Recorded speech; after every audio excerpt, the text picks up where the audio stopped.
Pessoal, bom dia. Hoje nós vamos falar sobre a elaboração de pareceres técnicos científicos, ou os pareceres técnicos consubstanciados. A gente chama de PTC, de parecer técnico científico. Essa é uma das atribuições do farmacêutico dentro de um ambiente de farmácia hospitalar e dentro da estrutura da assistência farmacêutica do SUS. Os PTCs são tão importantes que o Ministério ele até elaborou umas diretrizes de como elaborar um parecer técnico-científico.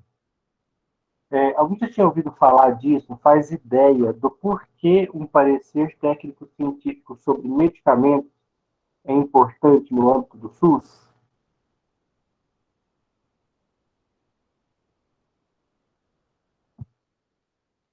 Já tinha ouvido falar isso em algum momento? Tem alguma noção do que é um parecer técnico-científico? Quer dar um chute? Não fazem a menor ideia.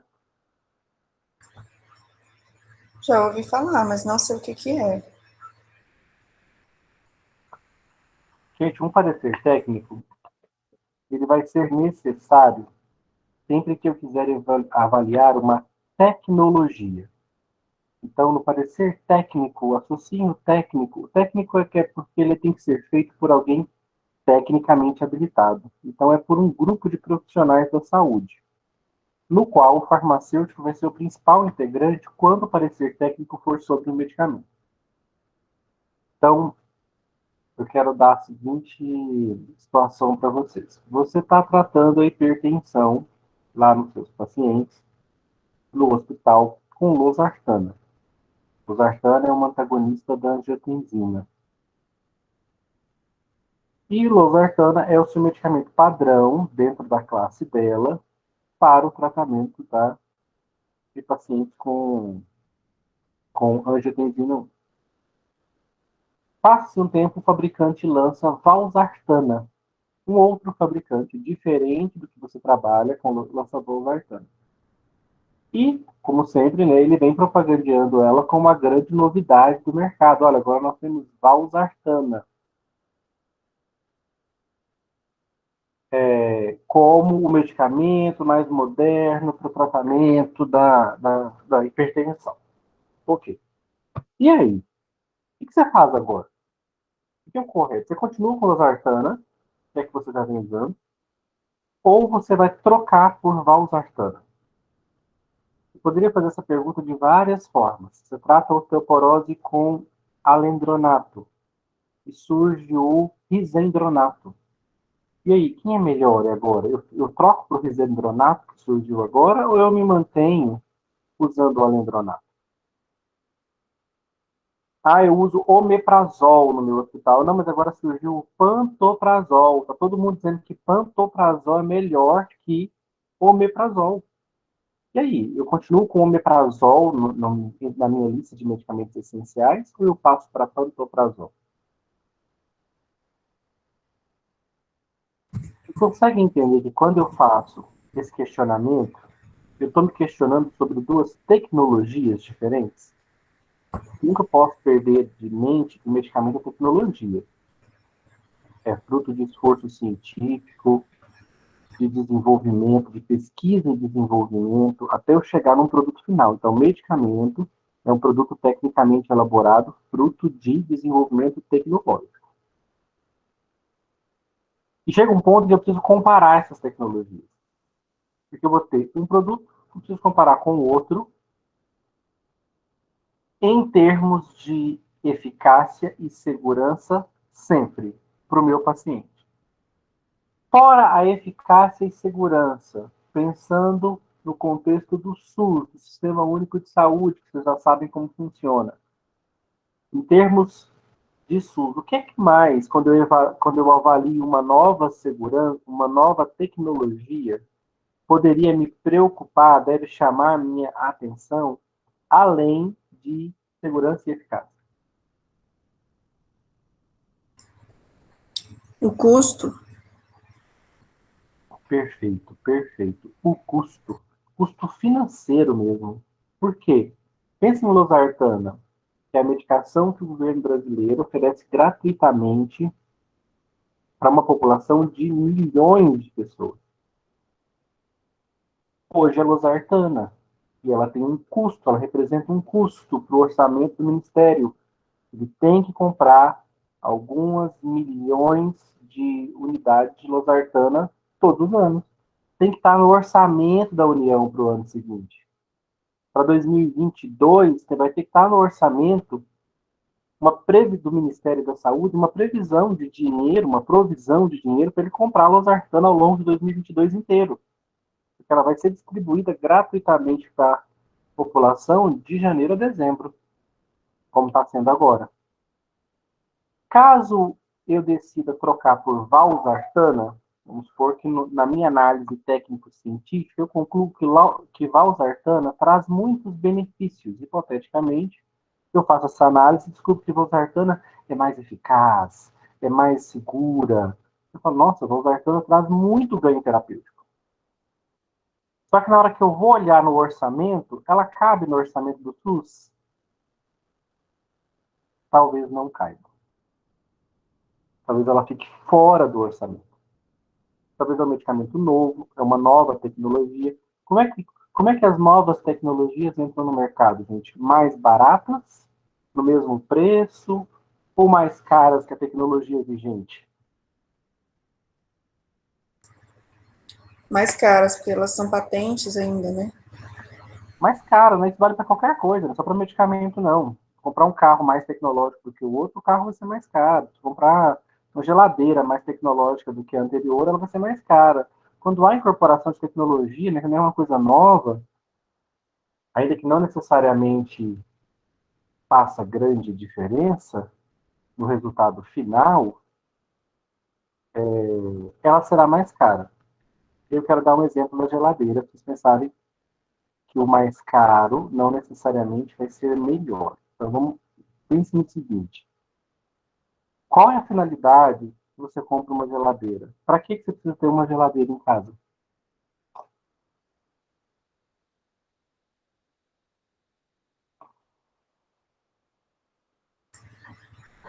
Para manter os alimentos.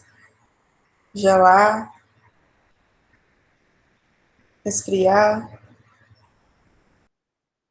Conservar os alimentos que, por mais tempo, né, que perderiam, vamos lá,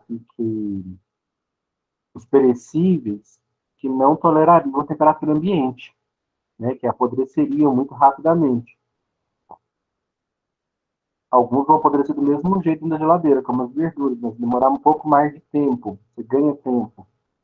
E as coisas que perderiam muito rapidamente, o leite, a carne, você conserva. Então, a geladeira é para resfriar as coisas e mantê-las, ou congelá-las,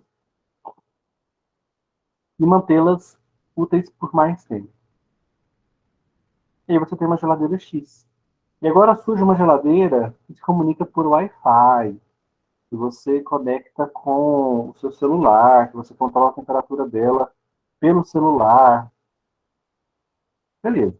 A geladeira é mais cara do que a anterior?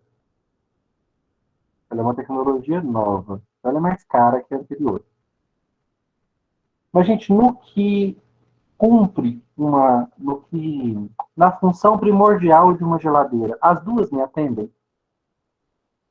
Sim. Ou só o Wi-Fi? Falar, não, professor, a carne que eu As compro só duas aí. congela na geladeira Wi-Fi. Se eu colocar minha carne na geladeira que não é Wi-Fi, ela não congela. Não congela. Então, as duas cumprem o seu objetivo. Nas tecnologias em saúde, quando eu avalio, muitas vezes eu vou chegar nesse dilema. Tem tecnologia nova? Tem. Tem benefício? Muitas vezes pode até ter, mas é pouco comparado com a diferença de preço. Então, quando eu penso, por exemplo, em losartana e valsartana, qual que é o objetivo principal delas? Para que eu preciso disso dentro do Sistema Único de Saúde? Por que eu preciso dessa substância? Qual que é o objetivo dela?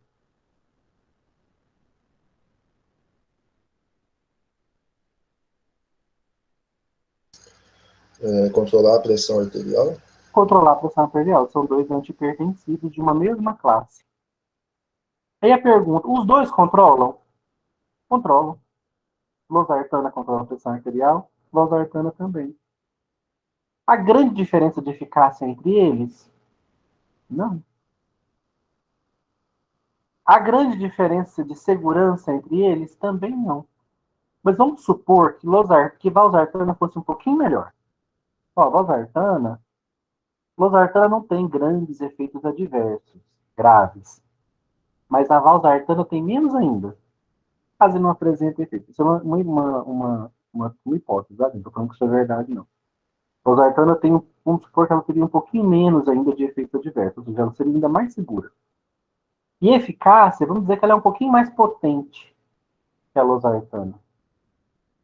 Mas no frigir dos ovos, ela controla a pressão? Controla. E a losartana, que é um pouquinho menos potente, um pouquinho menos segura, ela também controla a pressão? Controla. Faz muito mal para o paciente? Não. E custo? Ixi, a losartana é muito mais barata que a valsartana. É o mesmo caso da geladeira, gente. Para que eu vou comprar o Wi-Fi para congelar minhas coisas?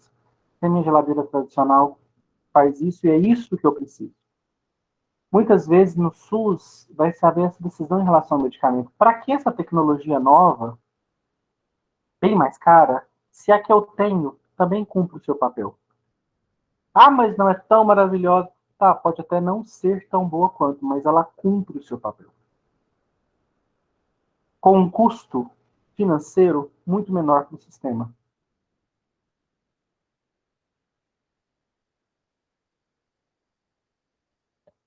Nesses momentos, para o Ministério poder tomar essa decisão, ou até para um hospital tomar essa decisão, ele pode propor para a sua equipe, e aí um farmacêutico vai precisar liderar isso, a elaboração de um parecer técnico científico. Com qual objetivo? Um parecer técnico científico que diga para essa população, diga para esse diretor do hospital ou para esse diretor do Ministério da Saúde. Essa troca de tecnologia faz sentido. Ou não faz sentido.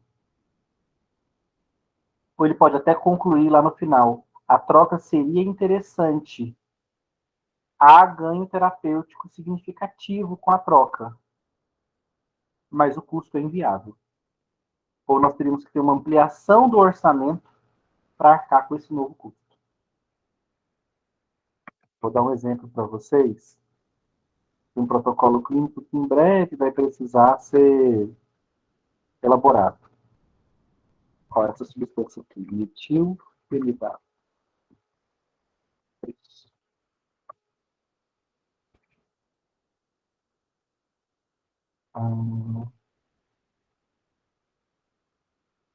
Vou botar o referência, mais fácil. Ritalina. Vamos ver se tem aqui na droga raia o preço da Ritalina.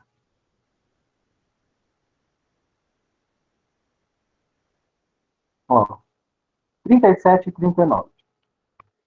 Ritalina é uma medicação com indicação para transtorno do déficit de atenção e hiperatividade, mas que muitas pessoas fazem uso para aumentar o nível de concentração, para se manter atentos por mais tempo e ampliar o rendimento nos estudos.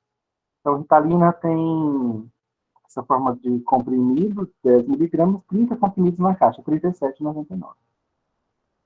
Agora, muito recentemente, chegou no mercado um medicamento chamado Ventox. E não é uma anfetamina, tá? Assim como aquelas drogas, né, a Ritalina também é uma anfetamina. Aí chegou no mercado agora o Venvance, de 30 miligramas com 28 cápsulas. Ele também é uma anfetamina, só que agora não é mais o metilfenidato, né, que é o princípio ativo da Ritalina. O Venvance, o princípio ativo dele é a lisdexanfetamina. Custo de uma caixinha com 28 cápsulas. Concordam que é praticamente 10 vezes mais caro que a tecnologia anterior? Que a Ritalina? Então agora, Vamos supor que vocês trabalhem em um hospital direcionado para atendimento de crianças, por exemplo, e tem um grande número de pacientes com TDAH, transtorno de déficit de atenção e hiperatividade. E vocês sempre trataram essa criança, o medicamento carro-chefe sempre foi Ritalina. Só que, há alguns anos atrás, em pouco tempo inclusive, surgiu a lisdexanfetamina, uma nova anfetamina diferente do metilfenidato. Metilfenidato é a Ritalina. Vou botar ele aqui.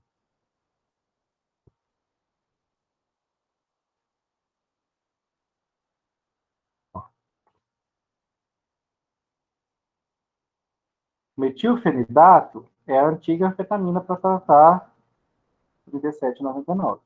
A atual anfetamina que chegou no mercado agora, a lisdexanfetamina, custa 10 vezes mais caro.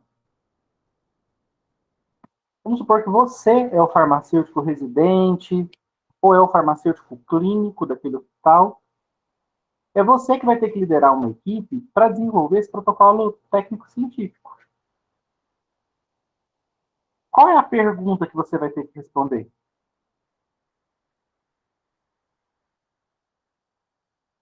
Quem gostaria de elaborar esse questionamento para mim? É uma pergunta, que pergunta que eu vou ter que responder quando eu estou comparando esses dois medicamentos?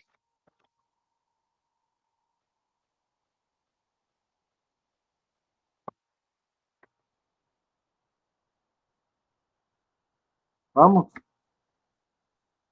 O senhor fala O da povo que nunca eficiência e da participa eficácia? aí, ó. Vamos, Pedro. O senhor fala Pode da falar. eficiência e da eficácia? Hã? O senhor fala da eficiência e da eficácia no custo-benefício? De quem com quem? Da nova patente com a patente anterior, com o genérico? Não, aqui não é genérico similar, não, gente. Ó, aqui são dois medicamentos distintos, Pedro. Ritalina, nome de marca, do fármaco cloridrato de metilfenidato. Então, há muitos e muitos anos, o metilfenidato restou aí no mercado como uma das poucas anfetaminas de uso liberado. As anfetaminas praticamente saíram do mercado, elas provocam forte dependência física e psíquica, então elas meio que saíram do mercado. Uma das que restou foi o metilfenidato, para tratar o transtorno do déficit de atenção. Dizendo para vocês é que agora, tem aí uns 5 anos, chegou ao mercado brasileiro uma outra anfetamina, uma nova anfetamina foi aprovada pela Anvisa, o demesilato de lisdexanfetamina, que o nome de marca é Venvance. Caixa com 30 também, com 28 no caso. Até tem dois comprimidos a menos. O metilfenidato é caixa com 30 comprimidos. Venvance são caixa com 28 cápsulas. Também, ó, um é 10 miligramas, o outro 30 miligramas. Só que o custo aumentou 320. Qual seria a pergunta que eu colocaria aqui, gente? Poderia formular, por exemplo, o demesilato de lisdexanfetamina é superior ou oferece ganho terapêutico em relação à Ritalina? Porque primeiro, custo, para mim, custo, é vantajoso trocar Ritalina por Venvance? Você, gente, paciente, você querer comprar Ritalina ou Venvance? Tirar ali do seu bolso, do seu salário. Ritalina, né, professor? Ritalina. Ritalina. Melhor pagar R$ 30 do que pagar 300. Mas vocês vão... Então, o que te faria comprar o Venvance?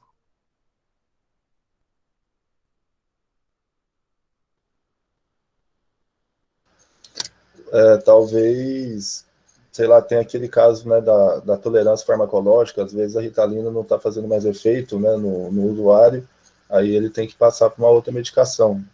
Sim, meu modo de pensar. Gente, pensa o seguinte, você tá tomando Ritalina, você gasta R$ 30 por mês com ela. Aí alguém chega para você e fala assim, Carlos, agora tem o Venvance. Custa 330.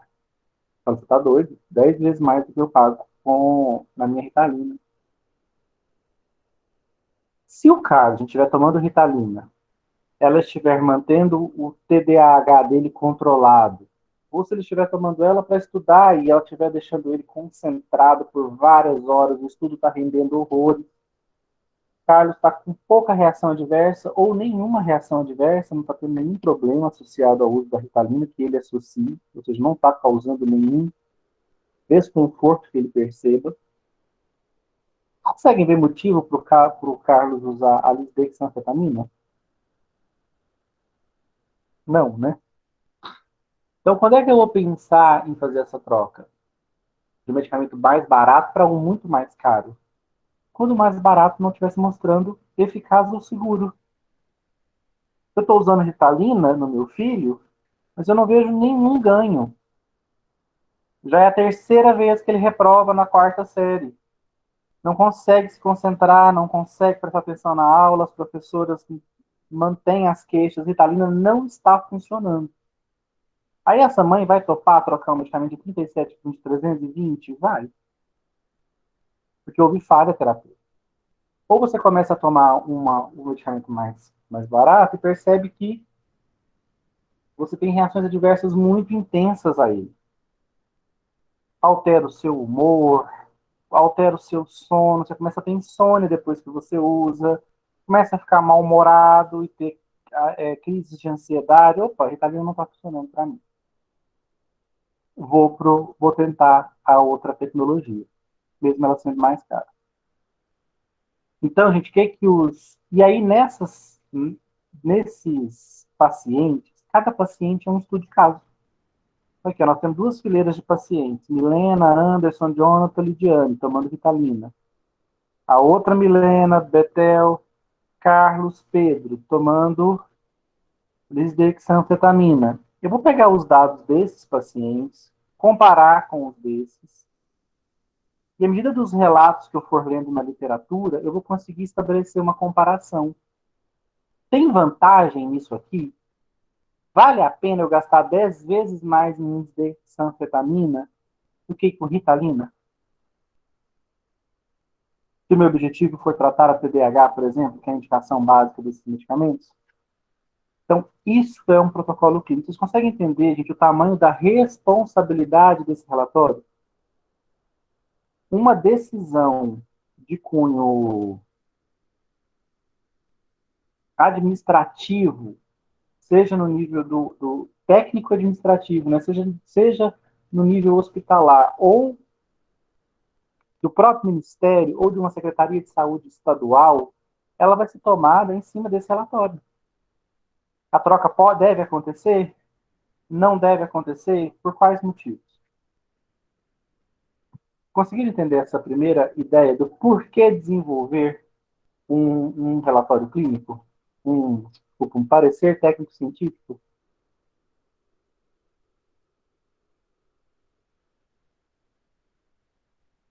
Olha, o parecer, ele vai ter uma capa e tem uma estrutura definida já pelo Ministério, porque ele é praticamente uma monografia. Então, ele tem capa, folha de rosto, contracapa, ficha catalográfica. Os autores precisam declarar se eles têm algum conflito de interesses. Gente, o que seria um conflito de interesse? Vamos supor que eu contratei esses 5 farmacêuticos aqui para fazer meu protocolo clínico. Milena, Anderson, Jonathan e Leidiane. Eles vão fazer um protocolo clínico comparando Ritalina, um protocolo clínico, desculpa, eles vão fazer um parecer técnico-científico, um PTC, comparando a Ritalina com a lisdexanfetamina, para dizer se qual deles oferece mais vantagens, se há justificativa na troca da Ritalina, que é a tecnologia anterior, para o Venvance, que é a tecnologia atual, o medicamento novo. O que seria um conflito de interesses nessa equipe? Vocês entendem esse termo de conflito de interesses?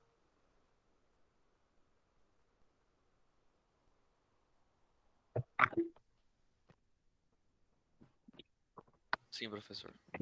Você tem um parente que trabalha no laboratório que está desenvolvendo esse tipo de coisa. Ou você pode Você é estrelar. acionista do laboratório também, teoricamente é um conflito de interesse. A Lidiane, por exemplo, ela pode ser funcionária da Novartis.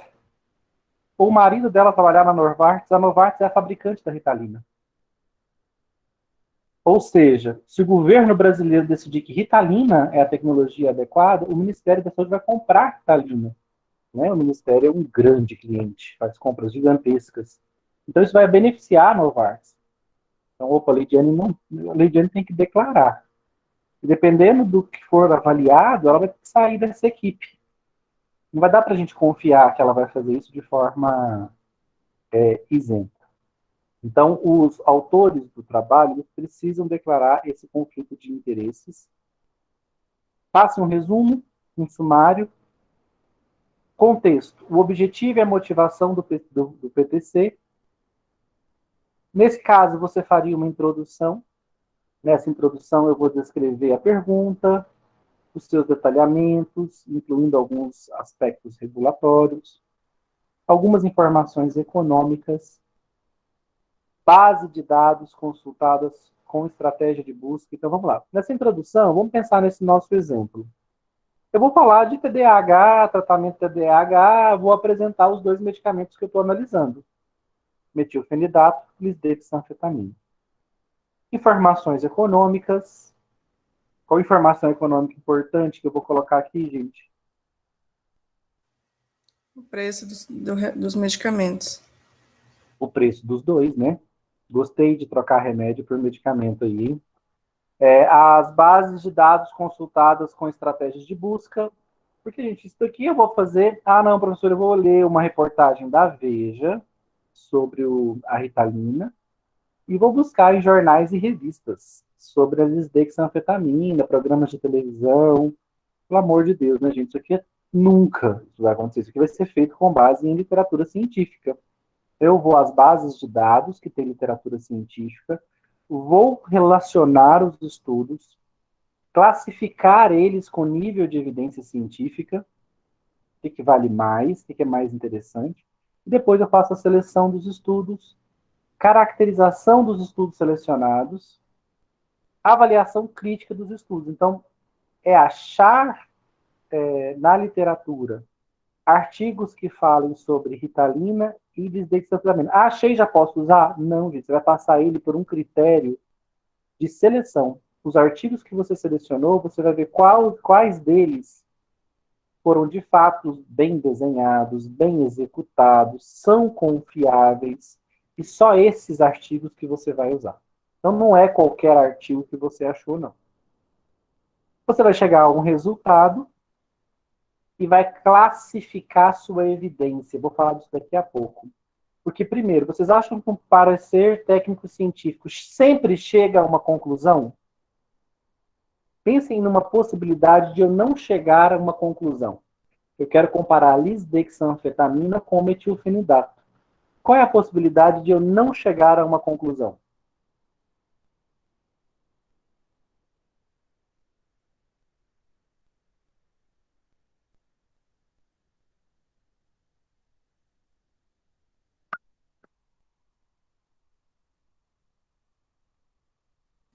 Qual, gente? Seria talvez não saber quais são todas as reações adversas que ele pode causar? Por exemplo, em que situação eu não saberia essas reações? Tem várias pessoas diferentes, né, que usam medicamentos diferentes. Talvez esse medicamento possa ter alguma interação medicamentosa com o outro não sei, talvez eles não saibam ainda, por ser novo no mercado. Né? Eu vou dar um exemplo aqui para vocês, talvez ajude mais. De uma possibilidade de vocês não chegarem a uma conclusão. Vamos supor que vocês fossem uma equipe e dessem a vocês a seguinte incumbência.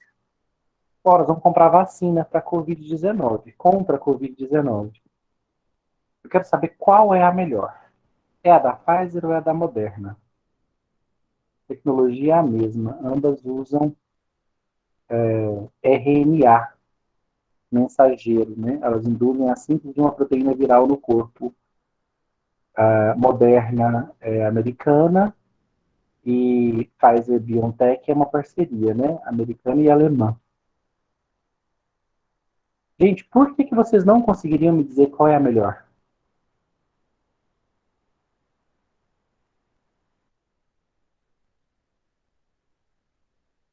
Porque essa análise não é feita com base em dados da literatura, estudos, artigos que estudaram os pacientes que usaram e relataram os casos, testes clínicos.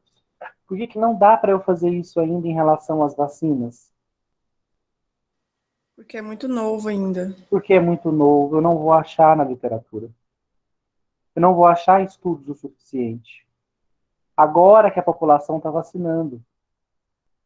Então eu preciso ver, por exemplo, a população inglesa vacinou com qual vacina? Os americanos vacinaram com qual vacina? Ah, os brasileiros vacinaram com quais vacinas? Os brasileiros, por exemplo, estão vacinando com Coronavac, uma vacina chinesa, e com a AstraZeneca Oxford, uma vacina inglesa. Ok. Daqui a um ano, quando a gente deveria ter a terceira onda do Covid, sabe que essa terceira onda virá? Vamos supor que quem tomou a AstraZeneca Oxford não se contamine em março do ano que vem, março, abril, quando seria a nossa terceira onda. Mas vamos supor que em março do ano que vem, quem tomou a Coronavac se contamine.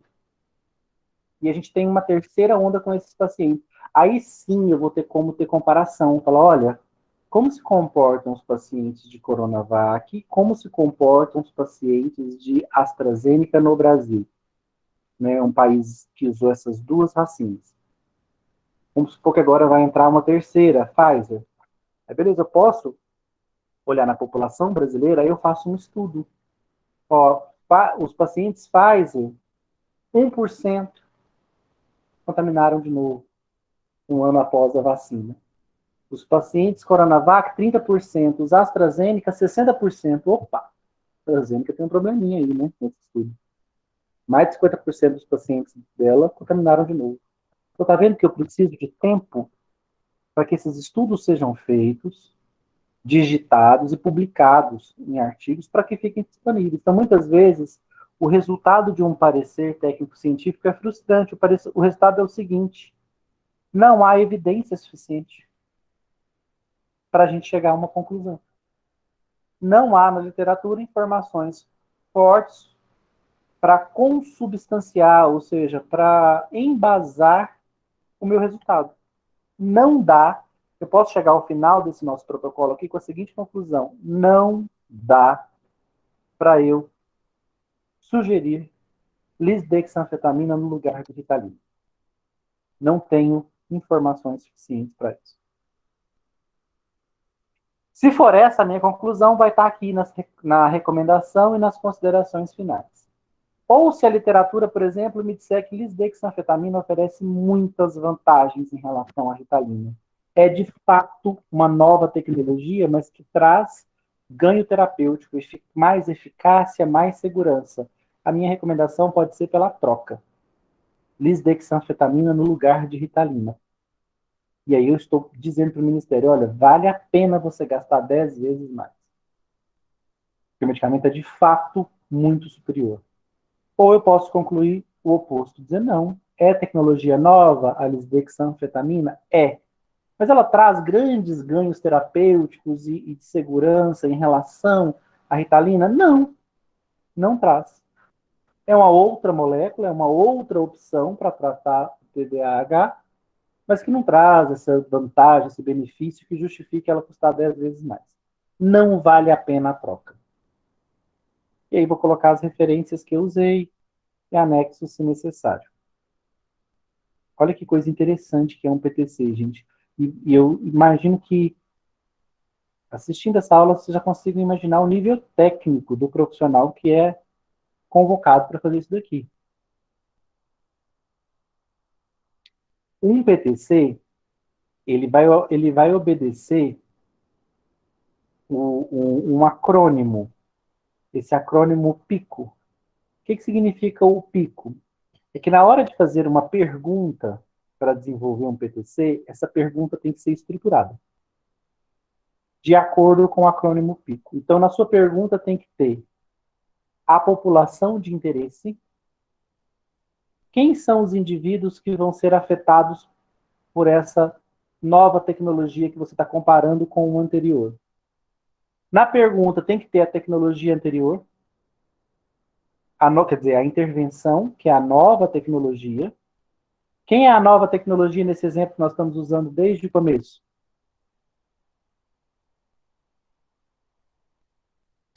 A lisdexanfetamina. Dopamina. Quem mais que está no acrônimo PICO? O C do acrônimo PICO, o controle. A tecnologia vigente. E quem é o meu O? O O é de outcome, que é resultado, né? Outcome é um termo em inglês para resultado. Qual é o resultado? A intervenção é melhor que o controle? Ou seja, a nova tecnologia supera a vigente? Ou a nova tecnologia é tão boa quanto? Ou a nova tecnologia é até pior do que a anterior? Pode ser pior que a anterior, gente? Pode. Pode. Nós tivemos aí um caso famoso no Brasil, Vioxx, que era um anti-inflamatório, que chegou como nova tecnologia, uma revolução no tratamento da inflamação. Depois descobriu-se que ele era mais perigoso do que os anti-inflamatórios que já existiam. O que aconteceu? A nova tecnologia foi banida, a Anvisa retirou a autorização de uso no Brasil e retornamos para a tecnologia antiga. Então, ao formular uma pergunta estruturada, eu tenho que levar. Na minha pergunta, tem que ter a população de interesse, a intervenção, o controle e o resultado que eu espero.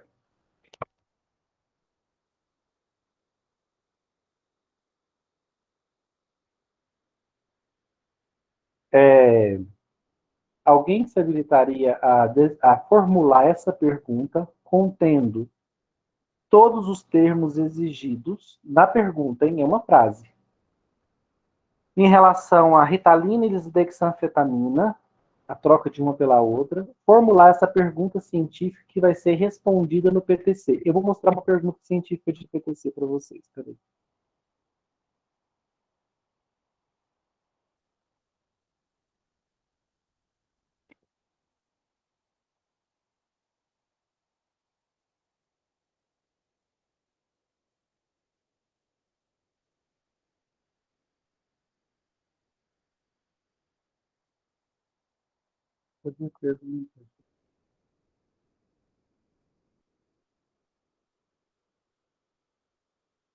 Deixa eu achar uma pergunta aqui mais fácil. Ó, pergunta. Desse PTC aqui, a pergunta foi: o uso de trastuzumab é eficaz e seguro no tratamento do câncer de mama metastático em mulheres com superexpressão de HER2? Então, essa é uma pergunta, gente, que está questionando se o trastuzumab tem eficácia ou não para tratar o câncer de mama em mulheres com superexposição de HER2. Olha esse daqui.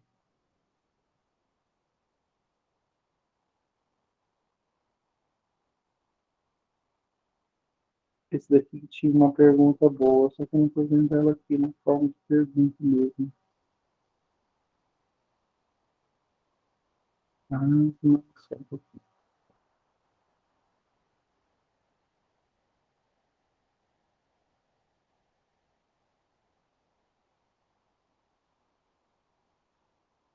Aqui. O objetivo desse PTC foi avaliar se montelukast de sódio é eficaz e seguro para o tratamento de sintomas da asma em crianças. Aí a pergunta da investigação foi desenvolvida de acordo com o acrônimo PICO. Qual é a população de interesse? O P. Crianças, definidas como indivíduos entre 0 e 12 anos com asma. Qual é a intervenção? Montelukast de sódio. Comparado com quem? Com o corticoide inalatório, beta-2 agonistas de longa duração e placebo, que são o que é usado já. Né? O que a gente usa para asma? Corticoide inalatório, budesonida, beclometasona, beta-2 agonistas de longa duração. Qual é o resultado que eu espero? Qual é o desfecho? Controle da asma. Então vamos lá, se eu estivesse desenvolvendo uma pergunta científica aqui para a nossa questão, qual seria?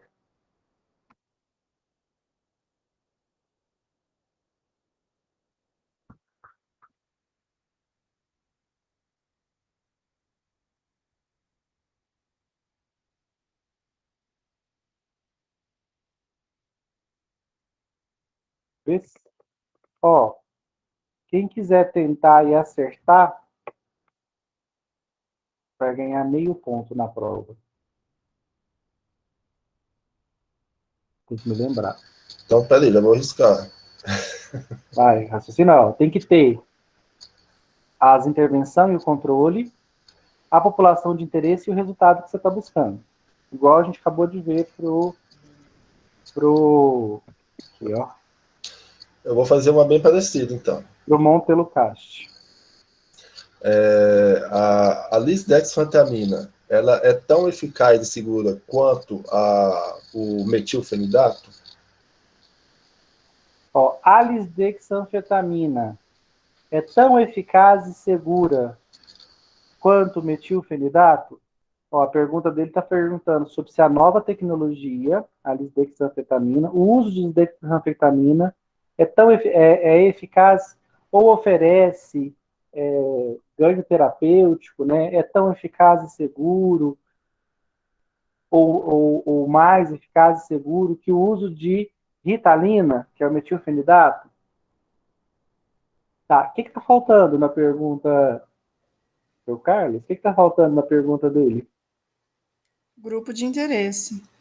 Quem é o grupo de interesse? As crianças com TDAH.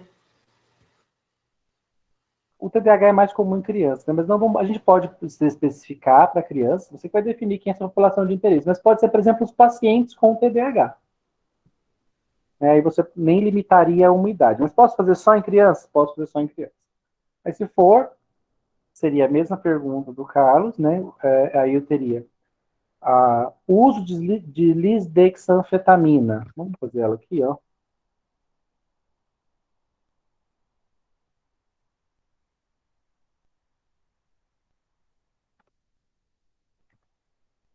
O uso de lisdexanfetamina oferece ganho terapêutico? Eu posso usar esse termo ganho terapêutico? Querendo dizer o quê? Se um é tão melhor do que a outra. Ganho terapêutico, eu posso estar falando de eficácia e segurança juntos, não posso? Sim. Mas eu queria que vocês colocassem aqui no lugar disso um termo que juntaria eficácia com segurança. Já ensinei isso para vocês. Como é que eu pergunto se a lisdexanfetamina é mais eficaz e segura que metilfenidato usando uma palavra só? Eficiência. Eficiência. Ai, que beleza, aí aprendeu. O uso da lisdexanfetamina é mais eficiente que o uso de metilfenidato? Olha que chique que ficou essa pergunta. Eu estou perguntando se lisdexanfetamina é mais eficaz e segura. Mas usei o termo eficiente, porque eficiência eu já aprendi que eu estabelece uma relação de custo-benefício. Então eu estou vendo se usar lisdexanfetamina, que é a intervenção, é a nova tecnologia, me oferece um custo-benefício superior ao uso de metilfenidato. Então, beleza, aqui já tem a minha intervenção, o meu controle e o meu resultado. O meu resultado eu quero saber se um é mais eficiente que o outro. Quem é a minha tecnologia nova? A minha intervenção, lisdexanfetamina. Quem é a minha tecnologia vigente? O metilfenidato, a Ritalina. O que está faltando aqui agora? A minha população de interesse. O uso de lisdexanfetamina é mais eficiente que o uso de metilfenidato para tratamento do TDAH em crianças? Posso limitar a minha população a crianças? Poderia ter parado em TDAH e fazer em todo mundo? Pronto. Eles elaboraram uma pergunta científica. Agora, que essa equipe, né, e é sempre uma equipe, tá? Isso aqui não é algo feito por uma pessoa sozinha. É uma equipe.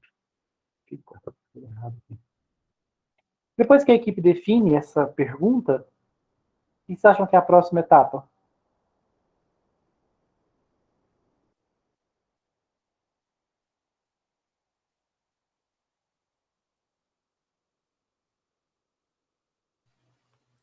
Responder essa pergunta, né? E você vai responder com base em quê, Vanessa? Com base nos Em dados. dados, professor, científicos. Artigos científicos, evidências clínicas de alto nível. Ah, mas professor, eu achei um artigo aqui publicado na revista Anapolina de Ciências. Gente, Anápolis tem alguma revista científica de peso? Não dá para usar a revista Anapolina de Ciências. Simplesmente não dá. Onde eu vou buscar artigos relevantes? Nas grandes revistas. Né? Nas grandes, no English Journal of Medicine, na Lancet, na Nature, na Cell, nessas grandes revistas. Claro, pode ter uma publicação importante fora delas? Pode. Posso ir na Associação Internacional de Déficit de Atenção e Hiperatividade? Posso. Associação Norte-Americana de Pediatria, de Psiquiatria. Eu posso ir em todos essas fontes de dados confiáveis e buscar essas informações.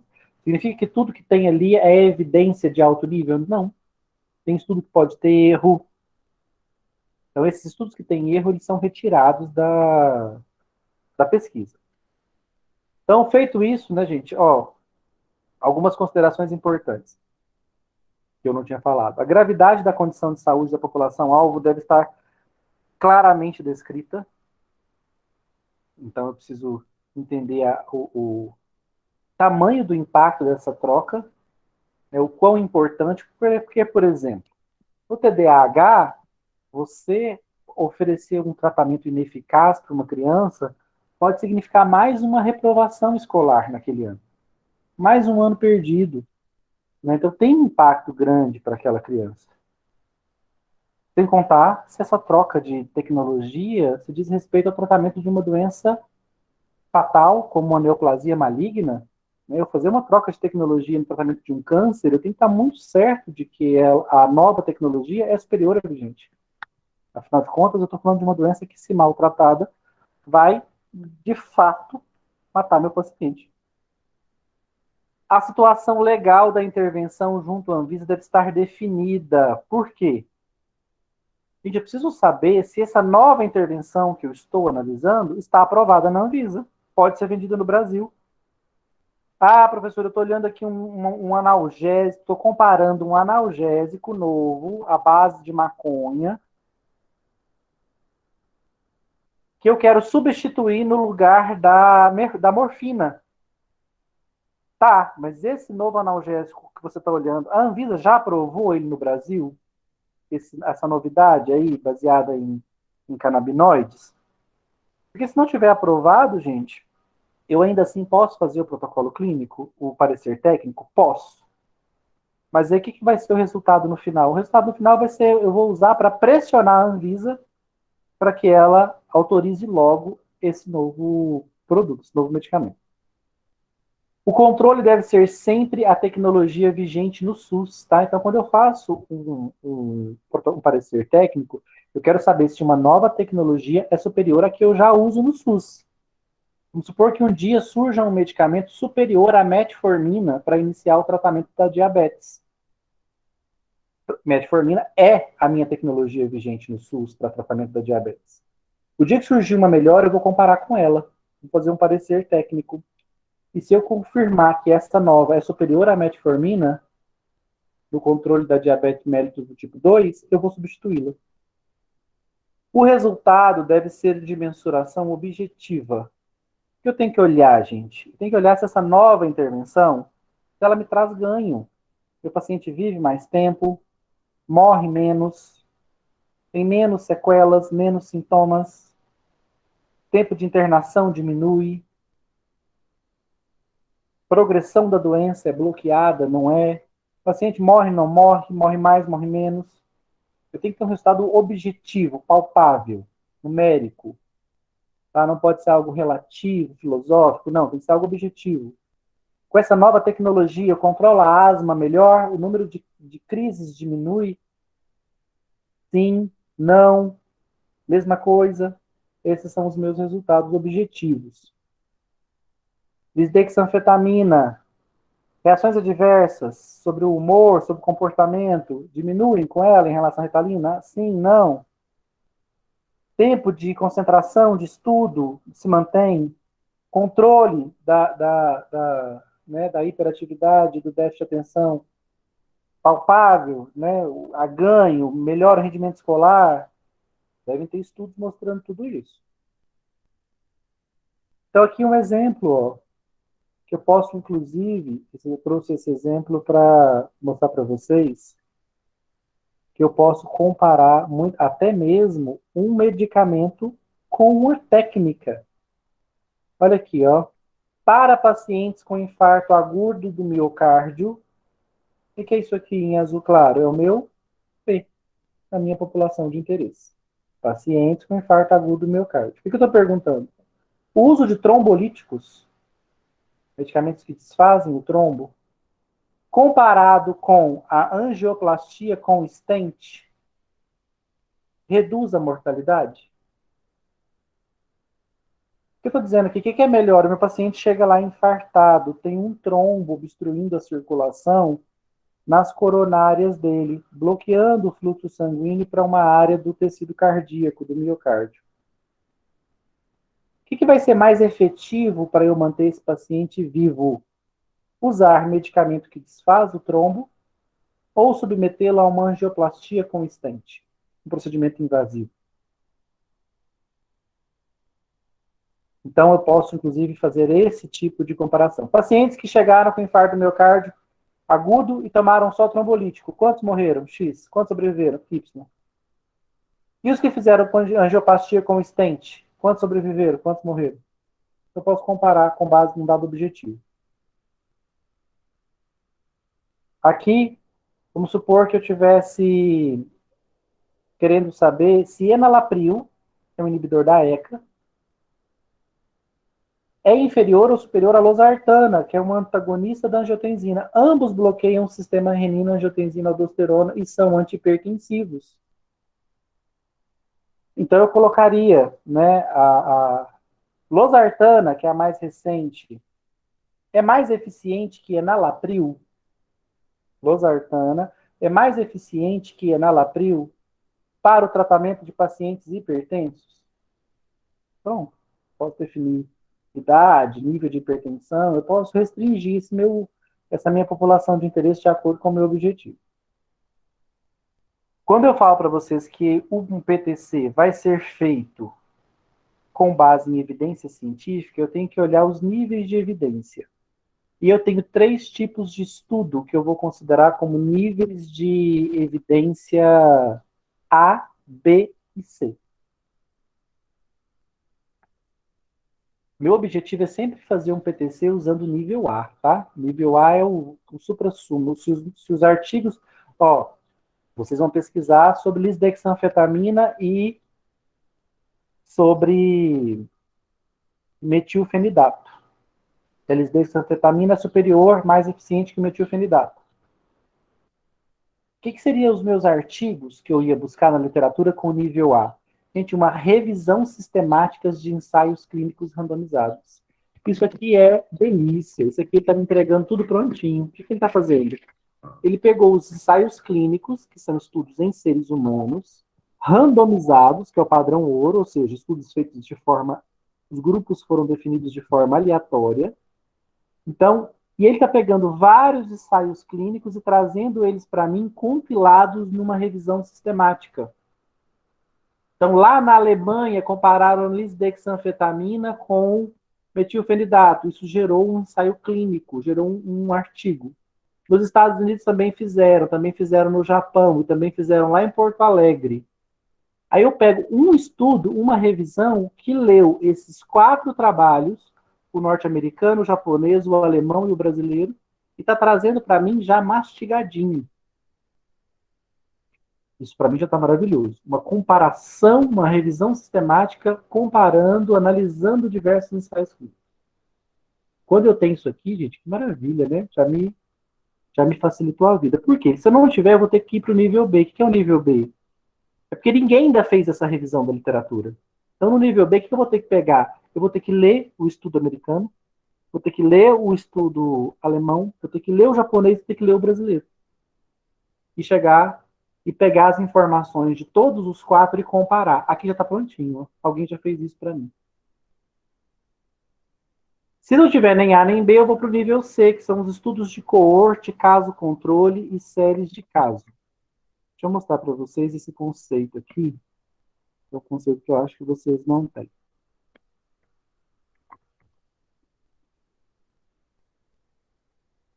O que é um estudo de coorte, gente? Um estudo de coorte é um tipo de estudo em que o investigador limita-se a observar e analisar a relação existente entre a presença de fatores de risco ou características e o desenvolvimento de enfermidades em uma população. Deixa eu ver se eu tenho... Não queria um exemplo. Aqui. A diferença entre um estudo de coorte e de caso controle está em relação ao foco. Quer-se estudar a diferença de indivíduos expostos ao fumo e não expostos ao fumo e a probabilidade de desenvolver câncer. Então, o que é um estudo de coorte que ele está dizendo aqui? Eu vou ver se tem alguma relação entre 2 fatores. Para eu saber se tem 2 dentro de uma determinada população, eu vou precisar analisar a população que tem o fator e a que não tem. Então, vamos pegar o seguinte. Eu pego pessoas que têm enfisema pulmonar. Enfisema pulmonar e não fumantes. Opa, a pessoa tem um dano, que normalmente é causado pelo cigarro, mas eles são não fumantes. O que eu posso fazer? Eu posso fazer um estudo de coorte olhando para o passado dessas pessoas e me perguntando o seguinte: será que eles foram fumantes passivos? Será que são, por exemplo, filhos de fumantes? Cresceram numa casa com a mãe fumando ali em cima deles? E aí eles inalaram essa fumaça e por isso hoje eles têm enfisema sem serem fumantes? Esse estudo de coorte, ele pode me dizer o seguinte no final: não tem nada a ver. O monte que conviveu com mãe fumante, pai fumante, não tem enfisema. E outros têm enfisema e não têm enfisema e conviveram com pais fumantes. Então o estudo pode me dizer que não tem nada a ver. Ou o estudo coorte pode me trazer uma associação clara. Ele pode dizer o seguinte, ó: dos que têm enfisema e não são fumantes, a imensa maioria é filho de fumantes. Aí eu falo, opa, então o fumo passivo, inalar essa fumaça do cigarro no ambiente, é nocivo para a saúde também. Porque os filhos de fumantes, mesmo não fumantes, desenvolvem enfisema na idade adulta. Então tá vendo que um estudo de coorte sou eu olhando para o passado, ou acompanhando um caso clínico, ou uma série de casos clínicos. Esses estudos são um grau de evidência bem menor do que um ensaio clínico randomizado, tá? É o nível C. Muitas vezes eu nem posso tomar uma decisão baseada apenas em nível C de evidência. Eu preciso de ter pelo menos nível B e A para que o meu parecer técnico seja cientificamente embasado.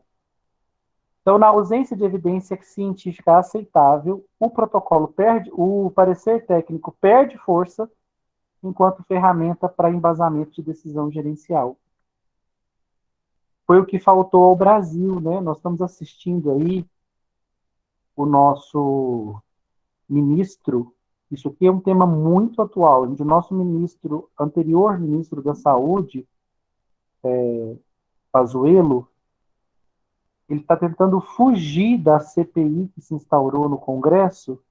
Por quê? Porque ele recomendou o uso de hidroxicloroquina e cloroquina no tratamento preventivo da Covid-19. Ele embasou essa decisão como ministro da Saúde. Cadê a evidência científica que diz que hidroxicloroquina e cloroquina são eficientes para prevenir a Covid-19? Não existe. Então, o que ele fez? Ele expôs a população a risco, porque ele fez a população brasileira, várias pessoas, tomarem uma medicação que não tinha dado de eficácia e que oferecia risco, porque tem reações adversas, inclusive perigosas. Então, agora o que ele está fazendo? Ele está tentando fugir dessa CPI, porque tem jeito dele justificar o que ele fez? Qual seria o único jeito dele justificar o que ele fez?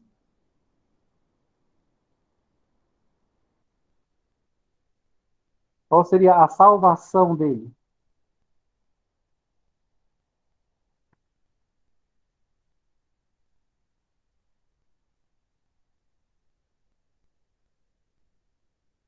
Gente, a única salvação dele seria ele achar na literatura evidência científica de nível A, ou pelo menos de nível AB, dizendo que o uso desse medicamento é de fato eficaz ou é de fato eficiente, ou seja, a eficácia e a segurança dele são comprovadas para prevenir casos graves de Covid-19, ou seja, oferecem mais benefícios do que custos ao paciente. Existe isso? Não existe. Então ele não vai achar isso para se defender. Então não tem defesa. Por isso que ele se enrolou. Agora está tentando pedir ao STF para se manter calado na CPI. Por que ele quer se manter calado? Ele não tem justificativo que ele fez.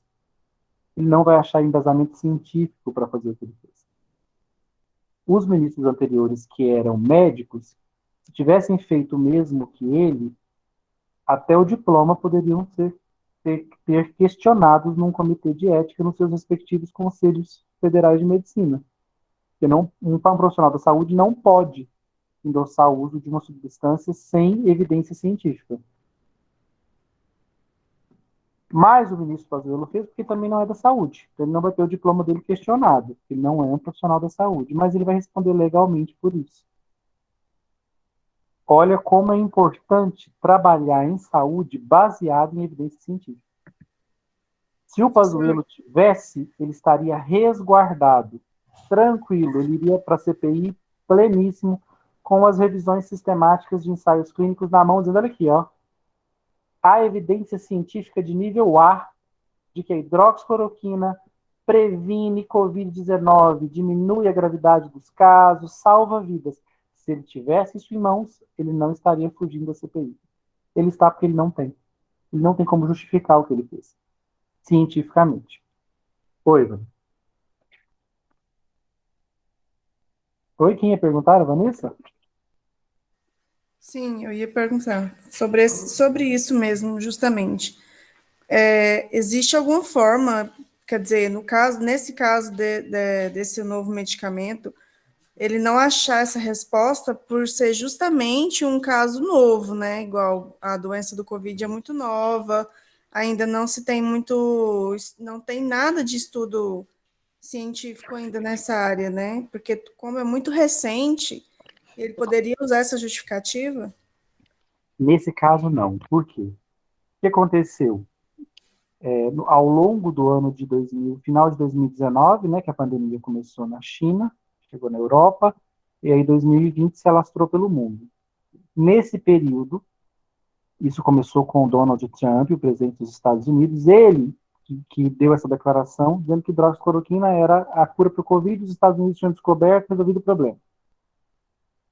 E o que aconteceu? Os norte-americanos, os americanos, já que o próprio presidente do país estava propagandeando, né, eles fizeram um mega estudo clínico com hidroxicloroquina. E outros países também fizeram. E chegaram à conclusão de que não tinha nenhum resultado. E aí, o que eles fizeram? Eles retiraram, a Anvisa norte-americana, a FDA, ainda em 2020, retirou a recomendação de uso dela para a Covid-19. Falou, não é para usar. Então, assim, durante um tempo, pôde-se usar? Pôde-se. Estava permitido. Por quê? Porque ainda estava em estudo clínico. E não tinha outro tratamento. Então, nessa situação, eu posso fazer um tratamento empírico sem evidência científica? Eu posso, porque não tem outro. Não tem tratamento, eu não sei se funciona, se não funciona, eu tenho que pelo menos tentar? Tenho que pelo menos tentar. E foi tentada só a hidroxicloroquina? Não, a gente foi tentado de tudo. Oseltamivir, lopinavir, ritonavir, vários antivirais contra o HIV foram tentados. Foi tentado ivermectina, foi tentado hidroxicloroquina, tentou-se anti-inflamatório de tudo quanto é tipo, tentou-se de tudo. Vários anti-inflamatórios modernos, inibidores de citocinas, tentou-se de tudo. Então, tentaram eu posso. Aí aconteceu, o estudo saiu, a FDA concluiu que não era útil, não tinha nenhum efeito na melhora do paciente com Covid-19 e ela retirou a recomendação de uso. Só que nesse ponto, os Estados Unidos tinham comprado milhares de doses de hidroxicloroquina. Quando tirou o uso, ele fazia o que com isso? Não tinha mais utilidade, né? Então, o que os americanos começaram a fazer? Vender isso para outros países mais atrasados. Ou que ainda acreditavam em cloroquina. Adivinha qual foi um dos países que recebeu essa cloroquina norte-americana? Brasil. Porque no Brasil ainda se insistia no uso da cloroquina para tratar a Covid-19. Então, o que acontece com enquanto Henrique Mandetta, enquanto Taif lá eram ministros, esse estudo ainda estava acontecendo. Então, as pessoas estavam usando cloroquina e não estava errado, porque o estudo clínico estava em curso. Ao final dele, poderia ter vindo uma resposta boa, de tipo, a cloroquina realmente funciona, pode continuar usando. Mas terminou o estudo e a conclusão foi negativa. Olha, não usem, só traz risco, não traz benefício. Não há eficiência, parem de usar. E aí, o TAIF mesmo já não recomendou. E aí, depois dessa conclusão, ou seja, já havia evidência científica já de que ela não funcionava. Depois disso que o Pazuello assumiu o ministério e ele manteve a recomendação. Aí ele cometeu um erro pelo qual ele vai pagar agora. Porque morreu gente, viu, gente? Muitas pessoas que usaram essa medicação, que tinham problemas cardíacos, tiveram graves complicações. Até mesmo com a ivermectina, tá? Que é um medicamento bastante tóxico e que foi e está sendo usado aí por muitas pessoas.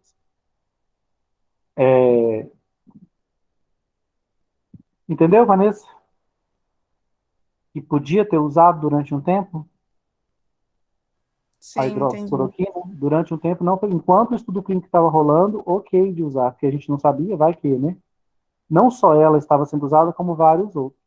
À medida que os estudos clínicos foram terminando e concluindo que não tinha resultado nenhum, aí os fármacos foram sendo abandonados. Por exemplo, na Itália, se usou muito lopinavir e ritonavir, que é uma associação comum para o HIV.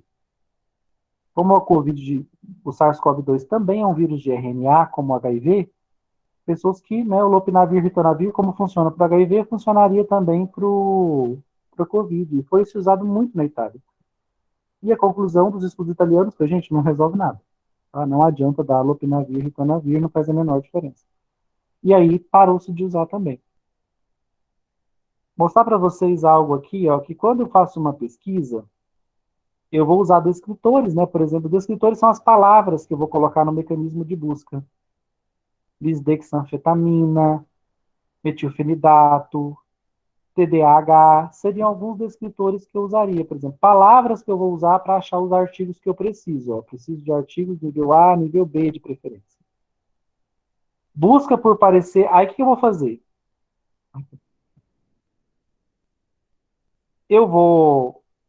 Quando eu ponho esses descritores e pesquiso, eu vou achar um número grande de artigos. Ó, publicações identificadas através da pesquisa nas bases de dados. Eu vou ter um número X de artigos. O que eu vou ter que começar a fazer? Eu vou ter que refinar essa busca. Ó, quantos foram duplicatas? Ah, tem vários artigos que apareceram dobrados. Eu tiro as duplicatas. Vou chegar num número menor de artigos. Esse número menor, eu vou excluir artigo que não tem muito a ver com o meu tema. Por exemplo, eu quero saber o uso em seres humanos. E eu achei artigos falando de lisdexanfetamina e metilfenidato em animais, não me servem, não quero saber em animais, quero saber só em humanos. Ou a minha pergunta foi para criança, né, até 12 anos, então achei alguns artigos em adultos, esses também eu descarto. No final, o que eu vou querer? Só artigo completo e legível. O que é legível para mim, gente? No idioma que eu saiba ler. Eu achei uns artigos escritos em russo, em tcheco, eu não sei esses idiomas, em japonês, eu não achei eles nem em português, nem em espanhol, nem em inglês. Não adianta. Eu vou ter que excluí-los também, porque eu não sei ler esses outros idiomas. Então, eu vou ter que deixar artigo completo em idiomas que eu saiba ler. Pronto, eu vou chegar no meu número final de estudos. No final, eu vou concluir que, olha, eu achei aqui no começo 100 artigos, mas no final eu estou usando apenas 15. Eu fui filtrando, tirei duplicata, tirei artigo em idioma que eu não sei ler, tirei artigo incompleto, tirei os artigos em animais, tirei os artigos em adultos, deixei só os que eu precisava. E desses que eu precisava, gente, qual que eu estou atrás? Eu preciso ter pelo menos um artigo de nível A ou de nível B para o meu parecer técnico ficar sólido. Ou seja, estou usando um nível alto de evidência científica. Não dá para fazer um parecer técnico nível baixo de evidência. Se eu só achar série de casos, casos controles, não achar nenhum estudo clínico randomizado, a minha conclusão vai ter que ser a seguinte: não tenho dados para decidir. A literatura não me trouxe informação suficiente, não sou capaz de decidir agora. É o caso das vacinas. Qual vacina é melhor? Pfizer ou Moderna? Ou Janssen Silag, né? A minha resposta seria, gente, não tem como dizer agora. Agora que as pessoas estão vacinando, eu vou precisar de um tempo. Vou ter que esperar um tempo, estudar as populações que tomaram essas vacinas e ver qual foi a imunidade que elas geraram em cada população. Quem se reinfectou, quem não. Então, não dá para eu ter essa resposta agora. Se a pergunta fosse sobre uma comparação entre as vacinas, eu teria que dizer, não há evidência científica que me permita nem comparar elas, nem apontar qual é a melhor ou qual é a pior. Ainda é cedo. Então, uma outra coisa que eu faço quando eu estou buscando... A primeira coisa que eu faço quando eu tenho um desafio desse é procurar saber se já tem um parecer feito. Vai que, né? Eu estou aqui me perguntando se lisdexanfetamina é melhor que metilfenidato. Talvez alguém já analisou isso, o parecer já está pronto. Ai, que beleza. Menos trabalho. Ah, não analisou ainda? Eu vou buscar por diretrizes clínicas e recomendações. Onde? Nas principais bases de dados. Né? UpToDate é uma base de dados maravilhosa, nos guidelines do governo. Busca por revisões sistemáticas, relatórios de agências de avaliação em tecnologia de saúde, estudos de avaliação econômica baseados em revisões sistemáticas de literatura. Aí eu tenho Cochrane para usar como base de dados, busca de sinopses baseadas em evidências, busca de estudos primários, busca por estudos em andamento, estudos clínicos. Então, eu vou fazer pesquisa, olha aqui, ó, quantidade de base de dados que ele te dá para tentar achar uma bibliografia forte o suficiente para que você possa embasar o seu parecer técnico. Acha o seu número final de artigos? Achou? Você vai categorizar as suas evidências agora. Por quê? Vamos supor que, ó, lembra que eu falei para você? Você achou 100 artigos. Aí você filtrou, terminou com 15. Esses 15 que você achou que podem ser usados, agora você vai ter que ver nesses 15 qual tem qualidade alta, qual é nível A, qual é nível A, B, que tem qualidade alta, moderada. Qual artigo tem qualidade baixa e qual tem qualidade muito baixa.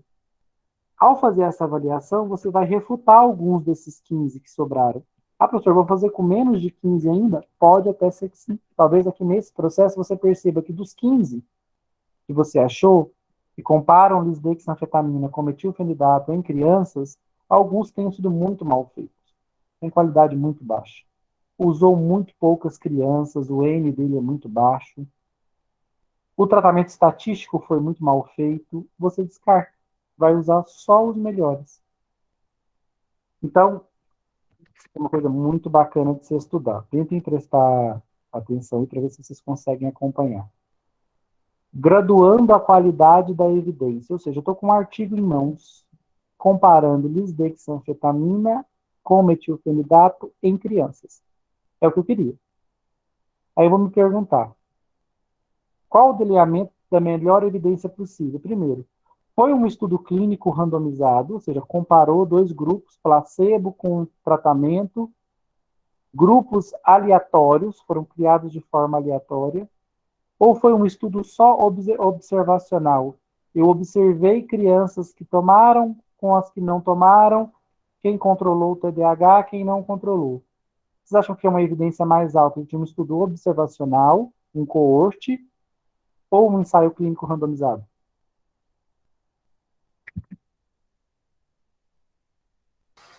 Um ensaio clínico. Um ensaio clínico? Então, tanto que se esse estudo que eu tiver em mãos for um ensaio clínico, é para eu considerar a evidência de qualidade alta. Se for só um estudo observacional, eu vou considerar uma evidência de qualidade baixa. Olha aqui, ó, os estudos observacionais, coorte, caso controle, estado de caso, que eu estou olhando só para um caso que já aconteceu, é nível C. Olha o ensaio clínico nível B, a revisão de ensaio clínico nível A. Ó, se for evidenciar um ensaio clínico, eu vou me perguntar, existem fatores que diminuem a qualidade da evidência? Se não, eu vou considerar de evidência alta, ponto final. Se sim, eu ainda vou ter que me perguntar, diminui a qualidade para moderada, para baixa ou para muito baixa? Gente, me fala um fator nesse estudo clínico que poderia diminuir a qualidade da minha evidência. É um ensaio clínico randomizado. Eu estou estudando crianças que tomaram lisdexanfetamina com as que não tomaram, em dois grupos diferentes. Estou acompanhando o tratamento, vendo os efeitos, anotando. Estou acompanhando um estudo clínico que está acontecendo. O que pode ser um fator para diminuir a evidência dele?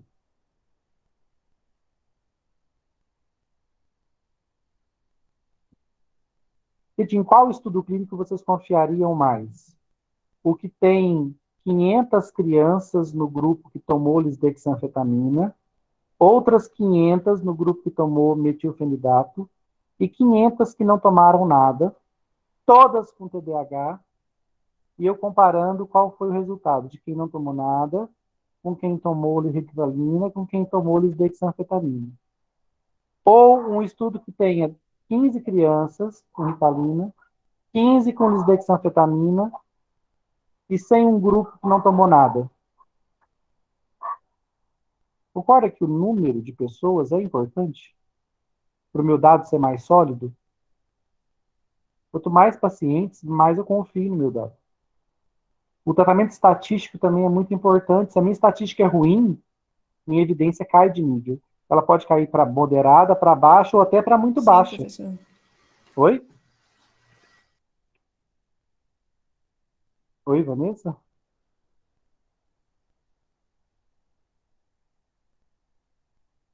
Eu acho que o seu áudio está com problema. Eu só ouvi um finalzinho do que você falou, não entendi o que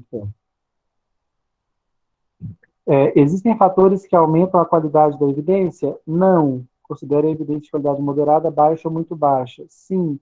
Considere a evidência de qualidade baixa, moderada ou alta. Então, tá vendo que eu saio, não é porque é estudo, isso eu queria mostrar isso aqui para vocês, não é porque é estudo clínico randomizado que eu já bato o carimbo de nível A de evidência, não.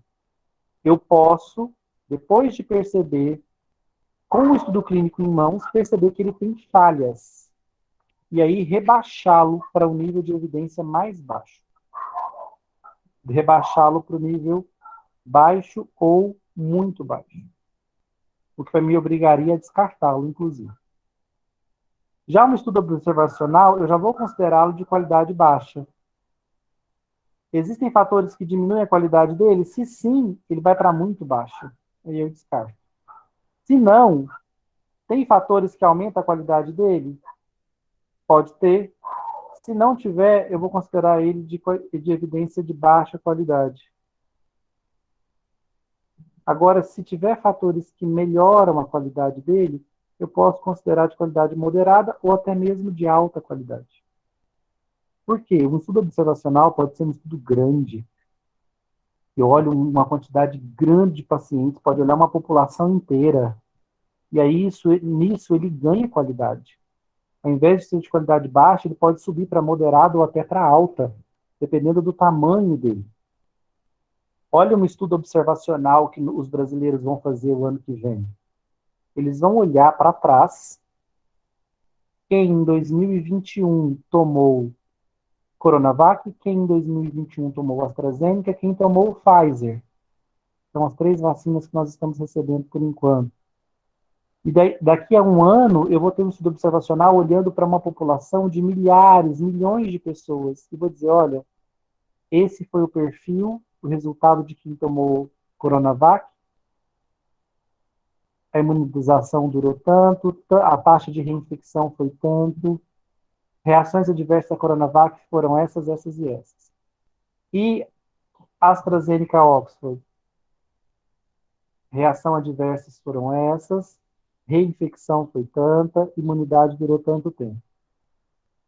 Então, eu posso olhar esses parâmetros e fazer um grande estudo de coorte. Esses estudos de coorte grandes, voltam para a população inteira, eles têm grande impacto. Então, eles podem ser considerados nível de qualidade moderada ou alta, mesmo sendo observacionais. Então, não é porque é observacional que vai ser de qualidade baixa. Dependendo do tamanho do estudo, do quão bem feito ele foi, ele pode ser, até chegar à qualidade alta. Do mesma forma, não é porque é ensaio clínico randomizado que eu vou considerar nível A. Eu posso, por conta de falhas no desenho desse estudo, reclassificá-lo até para uma qualidade muito baixa. Então, olha que trabalheira, gente. Não é só selecionar artigos. É dentro do número de artigos que você filtrou, você ainda tem que submeter eles ao nível de evidência que eles significam. Qual desses, vamos supor que no final aqui, lembra, 100, você filtrou, baixou 15. Desses 15, quantos são qualidade alta, quantos são moderada, quantos são baixos, quantos são muito baixos. Se você concluir que seus 15 são todos de qualidade baixa ou muito baixa, o seu parecer é forte ou é fraco?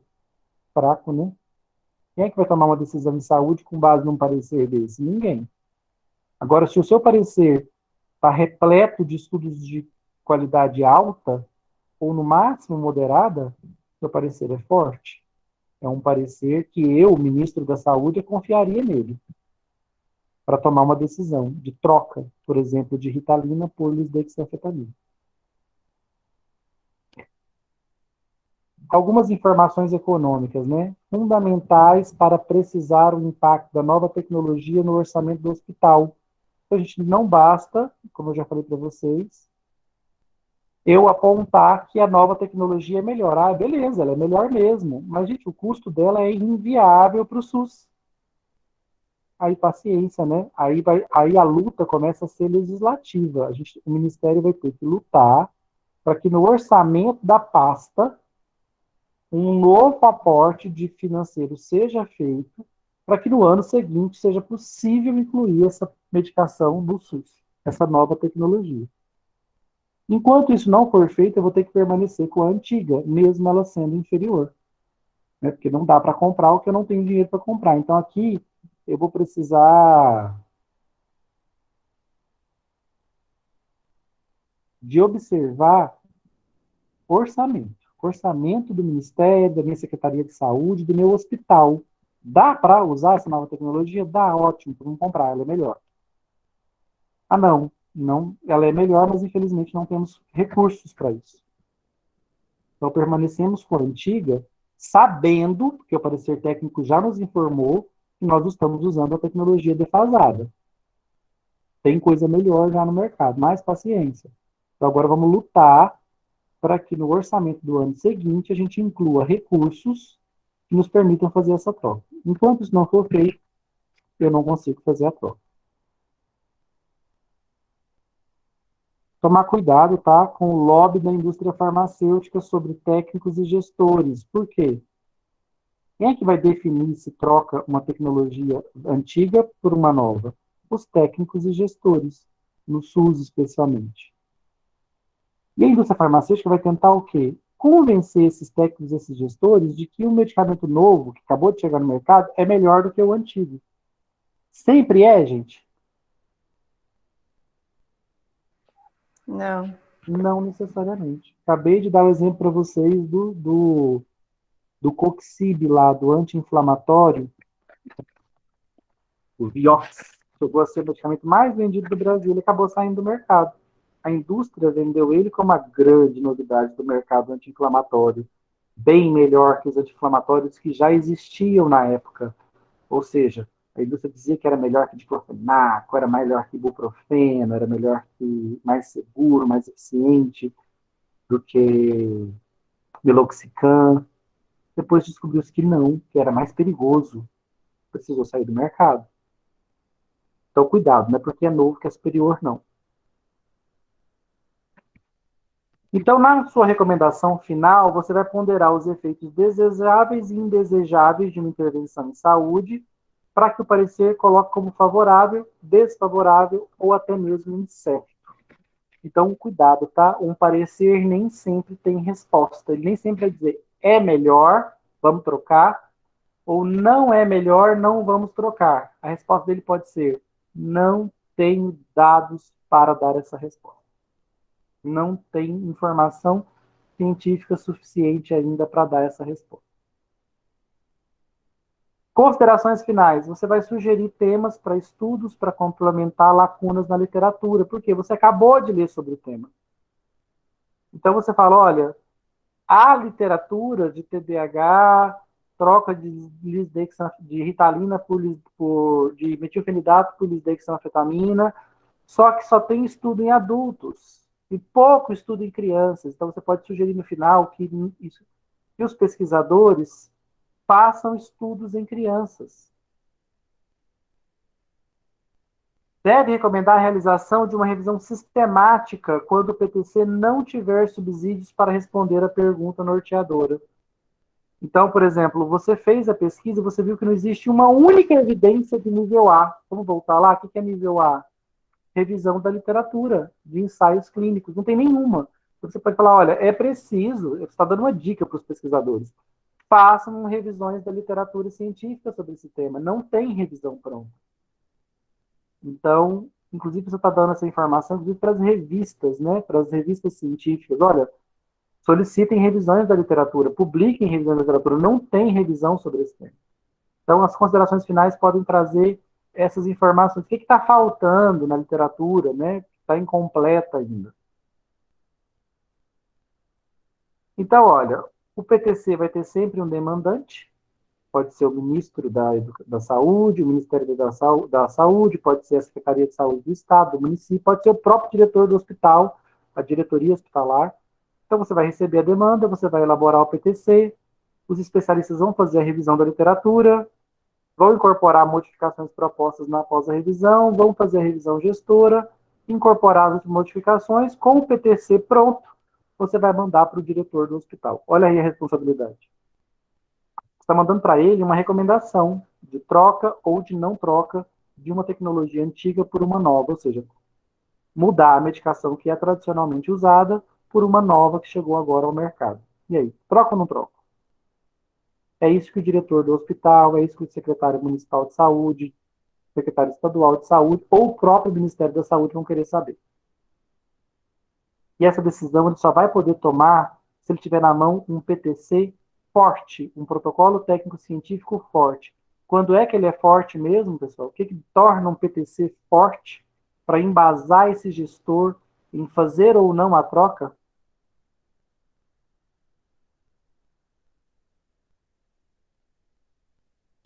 O que dá força para um PTC?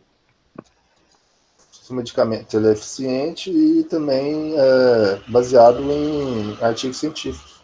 De que tipo esses artigos têm que ser? Que tipo de evidência que eles têm que ser? Evidência científica.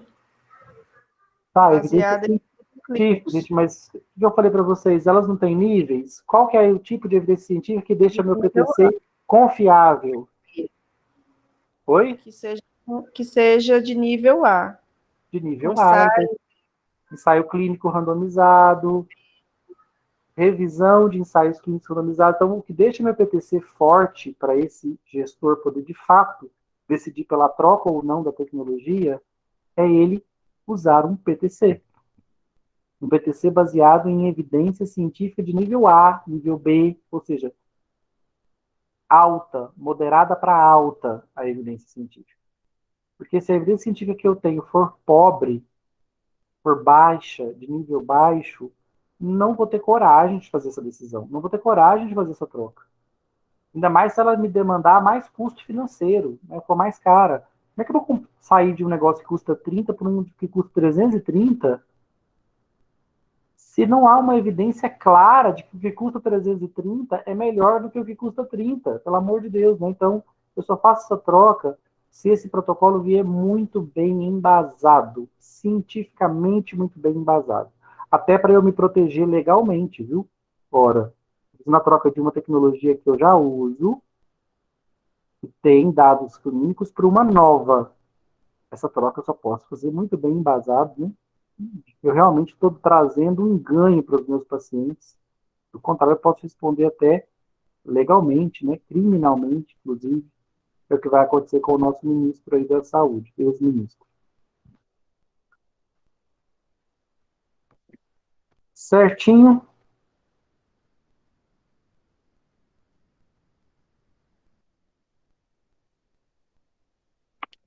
E aí, gente, eu vou passar para vocês agora um PTC para vocês lerem. Nós vamos discutir esse PTC na próxima aula. O PTC que eu escolhi para vocês, eu vou mandar dois, vou postar dois lá no grupo, vocês podem escolher qual vocês vão achar mais interessante. Esse aqui, ele está fazendo a seguinte pergunta. Para uma criança asmática, usar Montelukast, que é a tecnologia nova, é melhor do que usar anti-inflamatório esteroidal, que é a tecnologia antiga? Vocês vão ver que eles estudaram e você vai ver como é que um PTC é estruturado. O outro que eu vou mandar para vocês é de teriparatida. O que eles perguntaram aqui? Teriparatida, que é um medicamento novo, ele é mais eficaz para tratar a osteoporose do que os medicamentos que já existem? Alendronato, ibandronato, rigendronato. Então, teriparatida é melhor que a tecnologia existente, que os alendronato, que o alendronato, o ibandronato, o risendronato. Então, são dois PTCs, não são longos. Eu vou colocar aqui PTC da teriparatida e do Montelukast.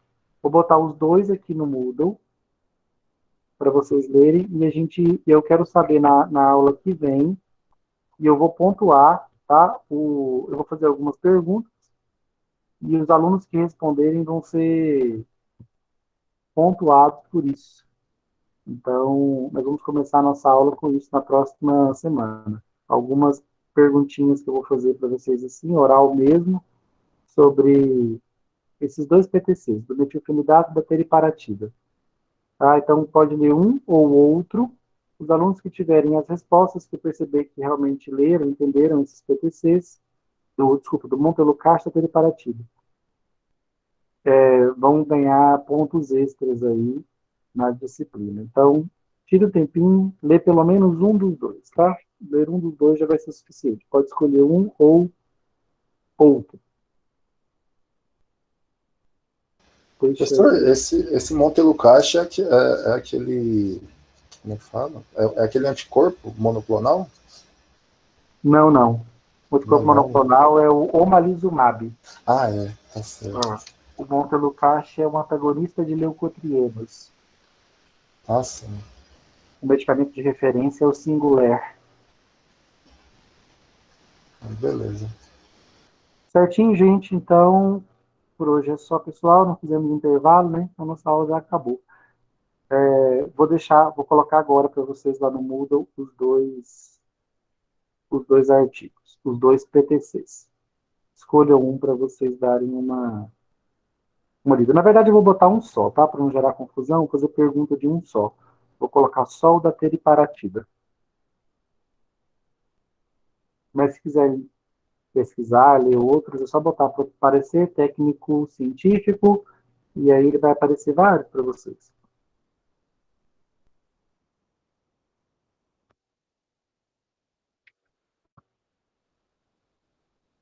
Então, bom dia, pessoal. Até mais. Valeu, professor. Até semana que vem. Até semana que vem.